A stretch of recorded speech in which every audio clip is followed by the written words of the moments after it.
Parents, how did your child unexpectedly lose their life? My then 13-year-old son saw on the internet that nutmeg can get you high, so he mixed 5 tablespoons of it into a glass of water, drank it, and went into cardiac arrest about half an hour later.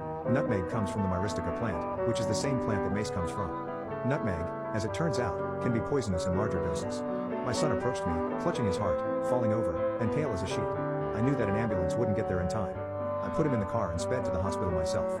I remember looking over at him, struggling to breathe, and thinking please don't die, over and over. They took my son straight into emergency, stripped him naked and put him on a gurney, where they shortly had to use the paddles on him to stabilize his heart. In the US, whenever a child is hurt, a social worker interviews the parents to make sure that there isn't any parental abuse or neglect involved. I am standing over my son, unsure of whether he will live or die, when this guy with a clipboard comes in and wants to interview me. I said, "Look, if you can honestly tell me you have ever heard of a nutmeg overdose, or believe there is seriously anything I could have done to predict or prevent this, I promise I'll listen to whatever lecture I'm about to get. Otherwise, I think we're done here."